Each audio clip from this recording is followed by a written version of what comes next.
All right, we're live. Say hello. Hello, everyone. Good morning, everybody. My name's Al. I told her to be warned. I come out with a lot of energy. My name's Alex Vidal. I love energy. A little bit.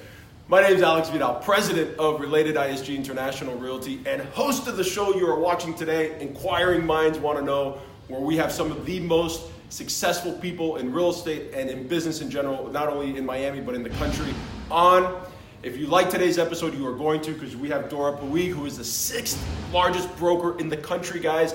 Give you an idea, there's 65,000 realtors in Dade and Broward County alone. She's number 6 in the country. Like it, most importantly, share it, because the information we have on this show is very valuable. Today's episode, as always, is brought to you by Related ISG International Realty. If you want to work with the best brokerage in the business, tied with Luxe Living Realty, I got to give her the plug as well, connected to the biggest people in the country, email me, text me, DM me. You want to work with people that are connected, and Related ISG is. Now we're going to move on. Dora, thank you so much. Thank you for having me. I'm in good company. I'm honored. I hope so. Thank you. So that means a lot to me. Dora, and I have my questions here, so I'm going to pull them up and put them on my lap. Superstar is an understatement. Thank you. When it comes to describing you, your amazing team that's sitting here behind the scenes, you are number 6 in the country. I was number 6 in the country in 2016 with the 17 rankings of Wall Street Journal. I was 19 this last year. Only 19? Yes, Oh. I dropped a little. Forget the interview. Let's move on. Come on. That's. Well, just full disclosure. It's unfathomable to me. Thank you. Amazing job. Tell us a little bit, because I've heard your backstory before. Tell us a little bit about how you got to where you are today. All right. Well, there's 2 main things that I believe are really important, and one is higher education, and the other one is people, the people that you have on your team, because nobody gets there alone. A little bit of my path, I went to undergraduate school at University of Miami, and then I have a master's in business and international business. I graduated from George Washington University in DC. So yes, realtors education is very helpful in the business because we run a business. That's right. After Washington, D.C., I moved to Los Angeles, where I got into real estate as a total fluke. I had a job in the entertainment business there that didn't quite work out the way I wanted in timing-wise. I won't get into details because we'll be here for an hour, not 10 minutes. And then I was called to run a very important project which started the condo craze in Miami. Sure. Which was Ugo Colombo, who had gone to school with me at University of Miami. Called me right on the brink of one of the biggest earthquakes California's ever had. So I guess the earthquake was my big path, my big break to real estate. Well, so let's talk about that. I'm gonna skip a question here, because my question number 3 to you was, what was that breakthrough moment in your career that took your business to where it is today, and what can our viewers learn from that? I think this really ties in, because when Ugo Colombo called me and had no clue, he hadn't turned on the TV, that there was a giant earthquake in Los Angeles and there was freeways smashing into other freeways and a horrible situation. He was the only phone call that came through on my cell phone. My parents couldn't get through, the lines were clogged, etc. So I think it was an omen, a good omen. I came here and he brought me back to Miami, which I think is the greatest city in the world. And I think that was a big break to pull me back, because I had no intention of returning to Miami. For work, I was perfectly happy in Los Angeles. And he introduced me to the condo market. I became his director of sales and marketing. I completed Bristol Tower, and I launched Santa Maria, which was a cutting-edge, high-tech building, $180 million sellout back in 1995. I wonder what the sellout of that would be today. It'd probably be 500 million, 600 million, something like that in today's numbers. And I think that was a huge physical career break for me, because it brought me back to this amazing city that we're lucky to. And you had no intentions of coming back to Miami prior to that phone call? Absolutely no intention. I was perfectly happy. I had built up a portfolio of 22 listings in the West Los Angeles, Beverly Hills area. I was working with a partner. I was working in a large boutique in Beverly Hills. I've always worked in boutiques. That's why I own and run a boutique. And it just changed my life 180 degrees back to where I'm from. So the breakthrough moment was that they can learn from is take the call and listen, because you just never know. Take the call. And then another part to that is where I've taken my business today. We're sitting in my property lounge. I think because of technology, the days of small desks and telephones and paper in our business is really diminishing. We're completely paperless in our office. We're all tech. We work in open bowl and open spaces because everyone's working from their iPhone and from their iPads. Your office is stunning. Thank you. By the way, actually, if we have time, you guys, please remind me. We're gonna move the tripod and show people around because this office is beautiful. I sell luxury. It was designed by Alison Antropas, and she told me, we are going to design what you sell. So you're going to walk into what I sell. And so I think I was here having lunch on Lincoln Road with a client, and I sold a $4.5 million penthouse over lunch. And I thought it'd be great if I had a beautiful lounge where I can present them the properties, go in, type a contract after my showings, and get the deal done in 4 days like we did. That was sort of my aha moment. If you. And this video wall behind us is unreal. The video wall is where we present all of our general real estate product, which I don't think anyone else is doing. It's more what developers do. I've run a lot of condominium developments, and I've merged that into single family home selling with lounges and video walls and large presentations. So I think I've successfully married what developers do into what general real estate brokers do. Would you say that's almost a necessity to sell the type of single family home properties that you sell? It's helping a lot. Sure. I don't know if it's a necessity, my video wall, but it sure is helping a lot. Doesn't hurt. Yes. Doesn't hurt. Now, you have sold billions, and that's with a B as in boy, billions of dollars worth of real estate. Yes. In a short amount of time, granted. Not that short. I've been in the business for 29 years. Yeah, but you just look at your numbers over the last few years, it's been nuts. Give yourself some credit. It's okay. You can say, you know what, I kick ass. I'm a kick-ass realtor. She is a kick-ass realtor. Take credit. It's okay to take credit. Thank you. What's the motivation? I mean, you're not slowing down. Actually, you just made this huge investment in this office. So what's that motivation today to you're like doubling down? You know, I first of all, I'm so bullish on Miami. I love the city. I think we're just starting to what this city's going to turn into. We were a sleepy little beach town that's growing up and is passing puberty right now. Yeah. If you want to figuratively speak about it. So I think that living here and the opportunities it provides young people motivates me a lot. I love the competition, and I love the challenges it brings me, and I love what I do. Well, you're talking about you don't go on vacation because when you go on a vacation, it's a work vacation. I take my job with me. I know. I love it. Right? Listen, we run 7 offices, 550 realtors. Trust me, I know what it is to take your job with you at all times.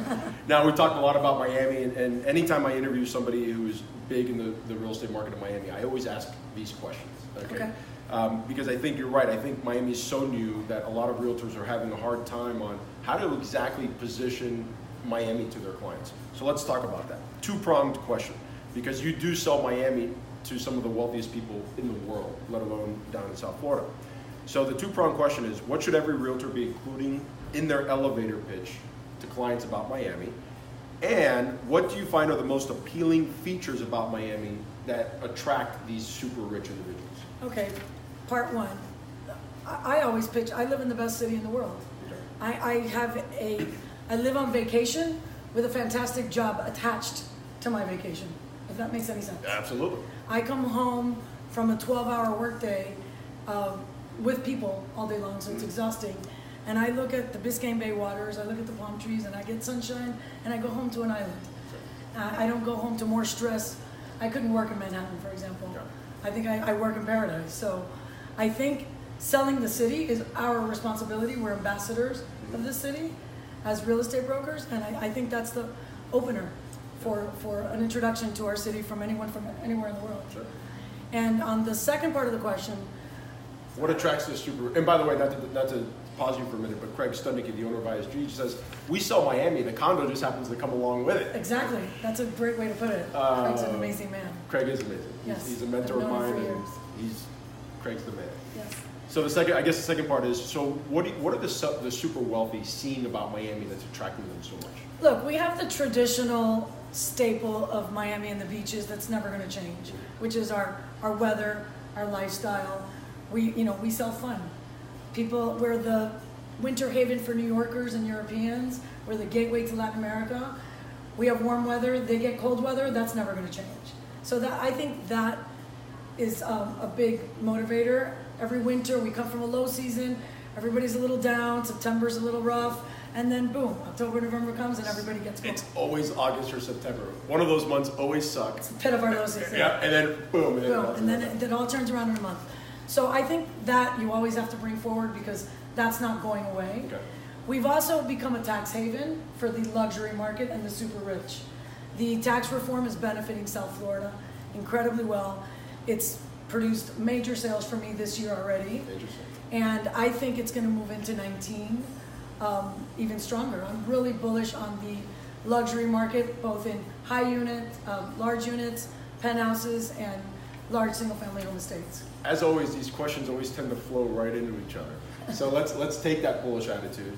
One, I guess, is we're coming into, we have 2.5 months left what am I saying? 2 months left in October, or in 2018, and then we have 2019. What's your expectation for the rest of this year in 2019? And I want you to clarify, I've learned this in this industry, what's your definition of luxury? That's not on here, by the way. Okay, no, I get this question asked a lot, and I work only in the luxury market, in the super luxury market, and I love it. And I find that the devil's in the details. Okay. The devil's in the details in your marketing, in your presentation, in the quality of your agents, on the brokerage side. And I'm very lucky to be listing beautiful listings. And I think when sophisticated buyers come to this market and are well-traveled, which most of them are, and they've seen everything, the devil's in the details in getting the property ready when you're showing, advising your sellers on what they need to fix or change in their properties to really be a luxury product. So I would say the devil's Well, what's in the price point? What would you say is like, this is what I consider luxury? Is it 5 million? Is it 10 million? I think luxury starts at $2 million. 2 million. Okay. You can have a pied-à-terre in South Beach. $2 million doesn't take you too far. That's crazy. You know, so I think the super luxury market starts at $2 million and goes up. Okay. So talk to us about your outlook for 2018, 2019. You're bullish. Give us the breakdown. I'm bullish on Miami and Miami Beach. 2018 really for me is the start of 2019. Okay. Because we predominantly work on Miami Beach. We do some work in Miami on the high end, and it starts our season. So 18 really starts 19 for me. So I've got 1 year to go. That's the way I look at it. Because we're starting our high season, and I think it's going to be a better year than last year for South Florida. I do believe that the tax reform has really helped the super luxury market. I've just sold several major properties to very high net worth individuals, both in the tech business, hedge funds, and they're now bringing their offices here and locating 30 and 40 younger people that are working for them, which starts to feed all the surrounding markets down to rentals, which creates jobs and is very good for the economy. So I think that is really going to continue to feed it, especially that this is the first year they're paying their taxes. Yeah. So they're going to feel it. Yeah, for sure. And I also think we've had a very good low season in terms of weather. So we escaped any Hurricane Irmas and don't remind me, September last year. Trust me. Well, and look how resilient Miami is. We're back in less than a year. And this low season's been beautiful. And we've done business during this low season. So I think we're a function of weather. That's awesome. And you brought up a great point that these ultra, what does it matter to the agent that doesn't sell the ultra high end? The tax reform. Well, you have ultra high net worth guys or girls coming in South Florida, but then they're bringing their company their companies that are buying in the other markets in that 4, 5, 6 under the $1 million range. Yes, a lot down to rentals. They're reestablishing their residency here. They're going to live here. They're going to put their kids in school here. They're going to use our restaurants. They're going to invite friends who go to hotels. They're bringing their younger talent from all parts of the country. It's all value-added talent to the city. And another way to sell Miami. Yes. Right? Now, this I have to read because there's a lot to this question. Okay. You are the founding member. This is for the women. Actually, for anybody. You are the founding member of the Women of Tomorrow Mentor Organization, as well as having been selected to be a part of the National Association of Professional Women and voted VIP Professional Woman of the Year. Okay. What advice can you give our women viewers on becoming a woman power player in any industry, not necessarily just real estate? All right. Well, I'm going to add a little thing for my ego there. Sure. No, please. I was also voted the top 25 most influential businesswomen by a very respected publication called the South Florida Business Journal. Okay. And I had read that question before, and I've been asked that, and I'm going to circle back to the exact answer they asked me to give to 500 women at a luncheon. Okay. And they asked me for a pearl of wisdom. And my pearl of wisdom was, find something that you love to do. Because if you love to do that thing, it will not be work. It'll just be something you love to do all the time. And I do it all the time. I work 8 days a week, but I love what I do. And I think, that's what I say to the girls when I mentor high school girls from all walks of life. I go to inner city schools to mentor, and I go to more privileged areas, and that's the first thing I tell them. Find something you love to do, no matter how wacky it sounds to you. Because no one's thinking of being a real estate agent or a broker when you're in high school. That's right, I didn't. Nobody does. Nobody understands it's a career. We've put on seminars for these girls in high schools to show them what a pre-construction project is, showed them that I had women on the team that were doing well, and then put them in a bus, took them to the Santa Maria, which I completed, took them to the spa on the 54th floor, showed them the whole city, showed them that a woman ran this project and sold $180 million in real estate there with a female team, and then took them to one of the most prominent attorneys' offices with a female real estate closing lawyer who walked these 25, 30 women in through a closing. So I think real estate wasn't regarded as a career in high school. And I found my way there and I loved it. I love design, I love architecture. I'm good with people. So I can't get enough of it. You have amazing energy. I love being on this side of the camera because the energy that comes through from some of the people we interview is absolutely amazing. You need a lot of energy in this business. Oh yeah, well I always refer to this pin that I wear, and everybody gives me crap for wearing this pin. I'm like, hey, that's my company mascot. If you work for me, you need 3 things: alligator skin, because things have to bounce off of you; coffee, because we don't sleep; and roller skates, because we move fast. I have all 3, except rollerblades. Wow. I thought you were a gator. I'm a hurricane. No, I am a gator, but this is not the gator. This is our company mascot. Lightning round. Ready? 1 2-word answers on these questions. Best ROI for leads.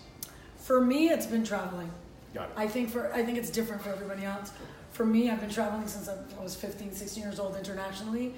It broadened my horizons, and I've met so many of my network that's now turned into business. So I have a very good international portfolio of clients. Got it. Favorite social media platform? Facebook, Instagram, or YouTube? I have to say it's a tie between Facebook and Instagram, and Facebook bought Instagram, so I guess it's Facebook. Facebook now has moved into an older crowd, an older demographic, I find, which is still affluent. And I find that Instagram is a younger demographic. So I think the marriage of 2 is very important. And it's very easily to work between the 2. Yes. Got it. What keeps you up at night?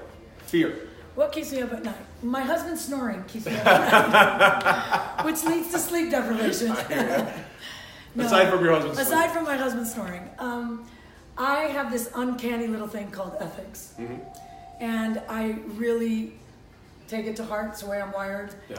And when I feel there's something wrong with a team member of on my team, and I start with my team because I think that's more important. Yeah, of course. It's all you can control. And you're as good as your people. And so it'll keep me up at night, and I'll wake up in the morning and I'll have to fix or address whatever issue I thought was maybe not working correctly with one of my team members so we can move on. And the deals, sometimes I really want to do well by my clients. And when I'm in the middle of a deal or I have a listing that I'm having trouble selling, the issues that I need to address, sometimes I'm writing the email in my sleep at 4 a.m. And the first thing I do is wake up and take care of it. And that's truly what keeps me up. Yeah, because I mean, it's all about, we talk about creating raving fans, right? That's how we've been in this business as long as we've been. One daily practice every agent should be doing to change their business for the better. Answer your phone. Wow! Listen to 2 of your answers that you've had so far. Answer your phone, okay? And then the other one about loving what you do. And these are old adages. It's crazy. The business hasn't really changed from the basics. Answer your phone. It's just the way you navigate it. You have to answer your phone. I live on WhatsApp and text, but they cushion the answer your phone. It is not the only thing you do every day because you will lose your luxury clients.